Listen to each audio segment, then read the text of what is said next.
Hello नमस्कार दोस्तों। आज हम आपके लिए लेकर आए हैं महाभारत की एक ऐसी रोचक घटना जो अपने आप में धर्म और नैतिकता की सीख देती है। यूँ तो महाभारत में कई ऐसे अध्याय हैं जो अपने आप में अत्यंत ही महत्वपूर्ण भूमिका निभाते हैं, पर उसी में अश्वत्थामा का भी जिक्र है, जिनके सिर पर एक मणि थी। ऐसा माना जाता है कि वे भगवान शिव के अवतार थे। उनके पिता द्रोणाचार्य थे। तो क्या हुआ अश्वत्थामा के साथ जो उनसे उनकी मणि छिन गई और वे आजीवन अनंत काल से इस पृथ्वी पर भटक रहे हैं? इसके पीछे क्या कारण है? कहते हैं कि महाभारत युद्ध के अंतिम दिन जब पांडवों ने कौरवों को पराजित कर दिया था, तब दुर्योधन का प्रिय मित्र अश्वत्थामा बहुत क्रोधित हुआ।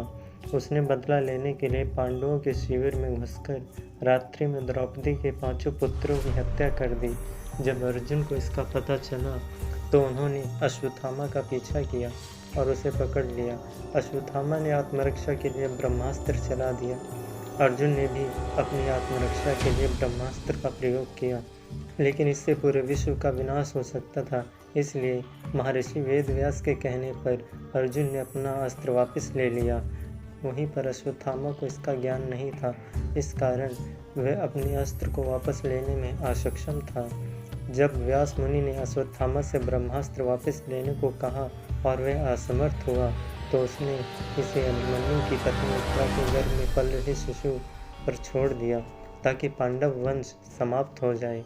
इससे उत्तरा का गर्भ जलने लगा और बच्चा मरा हुआ पैदा हुआ। यह देखकर सभी स्तब्ध रह गए।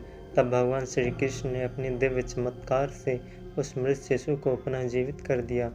यही शिशु आगे चलकर राजा परीक्षित बना और उसके वंशजों ने पांडव वंश को आगे बढ़ाया।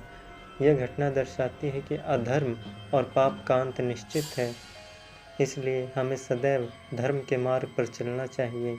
परीक्षित जिन्होंने कलयुग के आने तक शासन किया और सदैव धर्म के मार्ग पर चले, परंतु जब कलयुग का इस धराधाम पर आगमन हुआ तो उसके प्रभाव से सभी की बुद्धि विकृत हो गई। पहले तो राजा परीक्षित ने कलयुग को मना कर दिया, परंतु उसके बार बार आग्रह करने पर उन्होंने उसे कुछ स्थानों पर रहने का आश्वासन प्रदान किया, जिसके फलस्वरूप वह राजा परीक्षित के मुकुट में विराजित हो गया और उनसे नकारात्मक काम करवाने लगा, जिससे एक दिन राजा परीक्षित ने एक ऋषि का अपमान कर दिया, जिससे क्रोधित होकर ऋषिवर के पुत्र ने राजा परीक्षित को श्राप दिया कि जिस मृत सांप को उन्होंने उसके पिता के गले में डालकर अपमानित किया है, वही तक्षक नाग आज के 7वें दिन उन्हें ढंसकर मृत्यु के घाट पहुंचाएगा। परंतु जब राजा परीक्षित को इसका पता चला तो वह इससे बचने का मार्ग ढूंढने लगे। इसी की खोज में उन्हें सुखदेव जी मिले, जिन्होंने राजा परीक्षित को श्रीमद् भागवत कथा श्रवण कराई और 7वें दिन आकाश से पुष्पक विमान आया, जिसमें बैठकर राजा परीक्षित परलोक को चले गए।